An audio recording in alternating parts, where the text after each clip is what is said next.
ಶುಭೋದಯ ಸ್ನೇಹಿತರೆ. ಸರ್ಕಾರಿ ಹಿರಿಯ ಪ್ರಾಥಮಿಕ ಪಾಠಶಾಲೆ ಶಿವಗಂಗೆ ಮಕ್ಕಳಿಂದ ನಲಿ ಕಲಿ ತರಬೇತಿ. ಮನೆಗಳು 6.4 ಓದಿ ವಿವರಿಸು. ಪರಿಸರ ಸಂರಕ್ಷಣೆ ನಮ್ಮೆಲ್ಲರ ಹೊಣೆ. ಕಾಡು ಉಳಿಸಿ ನಾಡು ಬೆಳೆಸಿ. ಮನೆಗೊಂದು ಮರ ಊರಿಗೊಂದು ವನ. ಹಸಿರೇ ಉಸಿರು. ಬಾಲ ಕಾರ್ಮಿಕ ಪದ್ಧತಿ ನಿರ್ಮೂಲನಾ ವರ್ಷ 2021. ಮಕ್ಕಳನ್ನು ಕೆಲಸದಿಂದ ಮುಕ್ತಗೊಳಿಸಿ.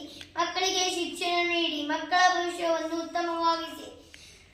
ಘನತೆಯ ಬದುಕು ಎಲ್ಲ ಮಕ್ಕಳ ಹಕ್ಕು. ಮಕ್ಕಳೇ ಎಂತಹ ಸಂದರ್ಭದಲ್ಲೂ ನಿಮ್ಮ ಸಹಾಯಕ್ಕೆ ನಾನಿದ್ದೇನೆ. ಕರೆ ಮಾಡಿ. ಅನ್ನ ಚೆಲ್ಲಲು ನಿಮಿಷ ಸಾಕು. ಕಾಳು ಬೆಳೆಸಲು ಒಳುಚಬೇಕು. ಆಹಾರ ಯೋಚಿಸಿ ಖರೀದಿಸಿ. ಜಾಗರೂಕತೆಯಿಂದ ತಯಾರಿಸಿ. ಮಿತವಾಗಿ ಬಳಸಿ. ಸ್ಥಳೀಯ ಆಹಾರ ಪದಾರ್ಥಗಳನ್ನು ಖರೀದಿಸಿ. ಅವಶ್ಯಕತೆ ಇದ್ದಷ್ಟೇ ಬಳಸಿ.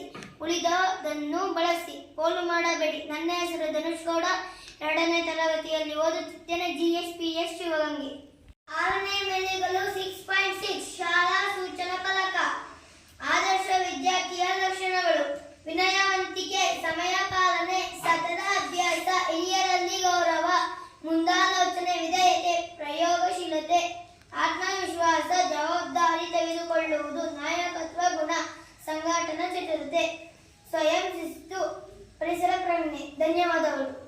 6ನೇ ಮೈಲಿಗಲ್ಲು 6.6 ಆದರ್ಶ ವಿದ್ಯಾರ್ಥಿಗಳ ಲಕ್ಷಣಗಳು: ವಿನಯವಂತಿಕೆ, ಸಮಯ ಪಾಲನೆ, ಸತತ ಅಭ್ಯಾಸ, ಹಿರಿಯರಲ್ಲಿ ಗೌರವ, ಮುಂದಾಲೋಚನೆ, ವಿಧೇಯತೆ, ಪ್ರಯೋಗಶೀಲತೆ, ಆತ್ಮವಿಶ್ವಾಸ, ಜವಾಬ್ದಾರಿ ತೆಗೆದುಕೊಳ್ಳುವುದು, ನಾಯಕತ್ವ ಗುಣ, ಸಂಘಟನಾ ಚತುರತೆ, ಸ್ವಯಂ ಶಿಸ್ತು, ಪರಿಸರ ಪ್ರಜ್ಞೆ.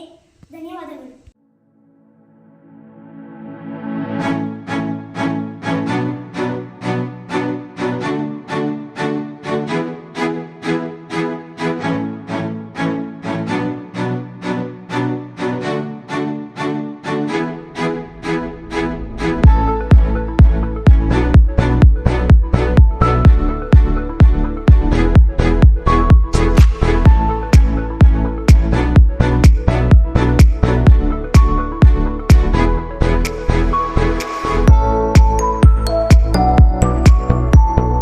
ಶಾಲೆಯ ಶಿಕ್ಷಕರಿಗೆ, ಮುಖ್ಯ ಶಿಕ್ಷಕರಿಗೆ ಮತ್ತು ವಿದ್ಯಾರ್ಥಿಗಳಿಗೆ ಅಭಿನಂದನೆಗಳು.